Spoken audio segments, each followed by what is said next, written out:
I'm busy doing a quote, Bill. Righto, Greg. Well, we just can't have, you know, our friends down south being the only people on YouTube anymore. G'day troopers, Philby here.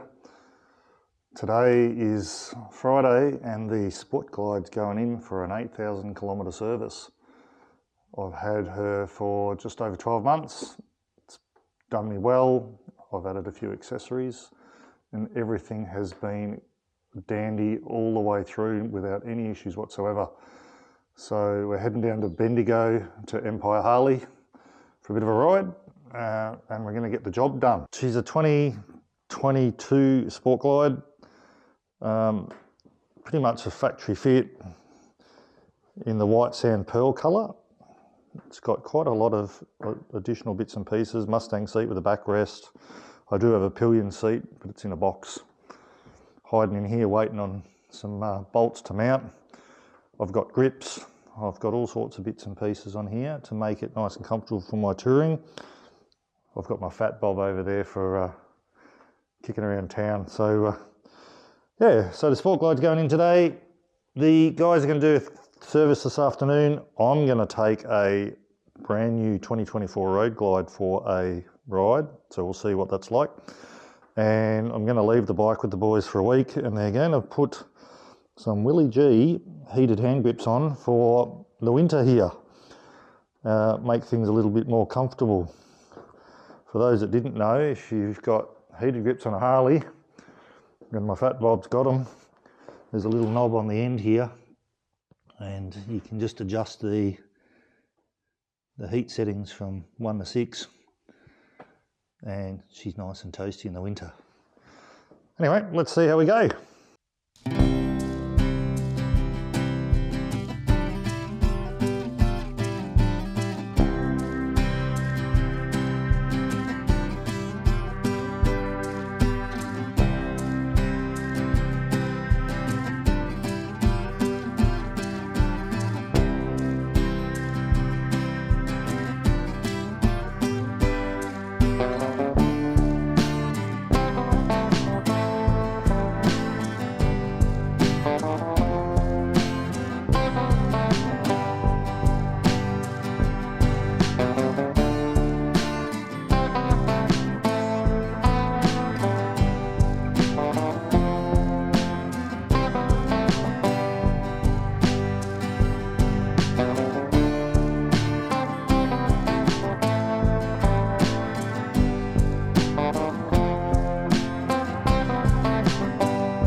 What's your thoughts on it, mate? CVO Roadglide? Yeah, love it. Love it? The digital dash. Suspension's better than it was. Yep. Everything about it. Everything's an upgrade. Beautiful. Really good bike. Yep. Love Awesome. it Awesome. Yeah. Guys at Empire Harley have given me the 2024 Roadglide to take for a ride. So this one's in black. 117. And I won't do a review on the whole bike and what it's got and everything, because it's pretty obvious. You know, it's been done to death on the internet already. But I will say it's a bloody nice bike to ride. It's got lots of power, numerous modes that you can change. It's got sport mode, highway mode, wet weather, and a custom mode that you can do yourself. And it's just a really nice thing to play with. It's got a little bit more room for us tall people. If you're 6'3" or more, I'm 6'3", and I find it quite good. I wouldn't mind a little bit more leg room, but the beauty of it is that you've got plenty of room here to play with highway pegs. For those of you that have got the tourers, you'll know all about that. Plenty of storage space. The bars are nice. For 6'3", I find that they need to go forward a bit more. My arm's a little bit too bent, but that's to be expected when you're tall. It's a nice day. I'm in Maldon today, and it's about 20 degrees. Got a nice backdrop there with the train. But it's a nice looking jigger.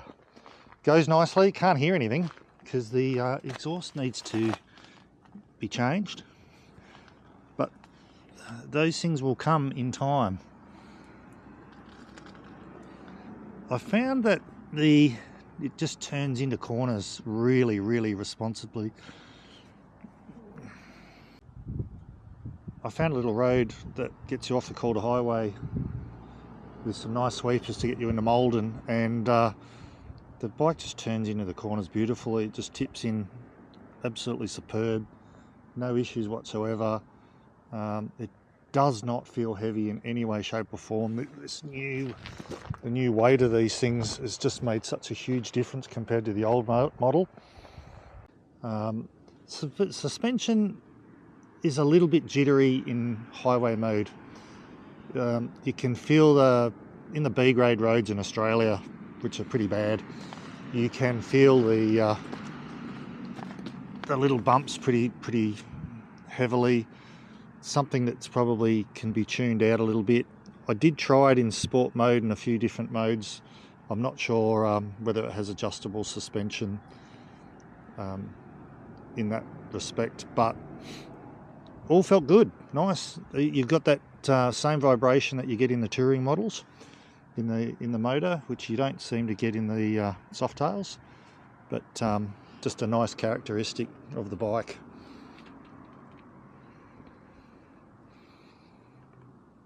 Variable valve timing. Be interesting to see what they do with the cams with that. But yeah, beautiful bike, nice to ride. The seat's good. Could be a little more supportive at the front for tall people. I didn't find it uncomfortable, just a little bit more under thigh support is what you'd be looking for if you're 6'3" or more. Move those bars forward, even possibly pull the seat back a bit with an aftermarket seat or a tall boy seat. I reckon it'd be pretty good. She's a good little jigger.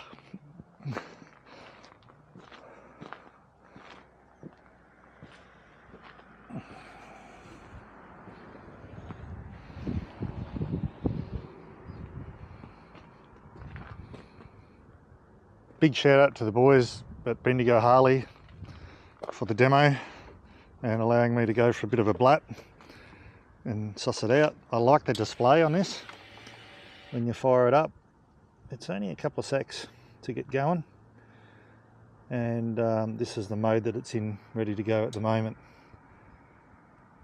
Hopefully it's not flickering on the screen, but easy to read in the sun. Polarized glasses, no problems. Everything's just sweet. Shadows through the trees.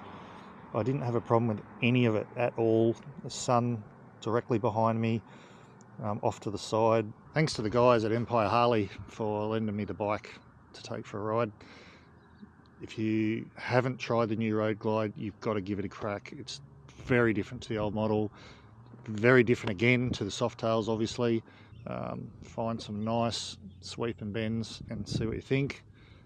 And it's all good from me. Oh, well, I'm just getting your opinion on the Roadglide and the new CVO that you got in stock. Yeah, so the CVO is crash hot. I love the colour. Yep. And then you've got all the same sort of tech is on the new stuff now. So apart from VVT, upgraded suspension. I've rode one yesterday, fantastic. The digital dash, heaps about it I love. Unfortunately though, I'm going to keep the 22. I've just invested too much into that. But the new one's sensational. It's a nice machine, your They bike. are awesome. Yeah, it goes all right. It goes good. Yeah. Thanks, mate. I'm busy doing a quote, Phil. So, new Roadglide, mate. Have you ridden it? No, I haven't. What do you think? Yeah, it looks good. Looks good?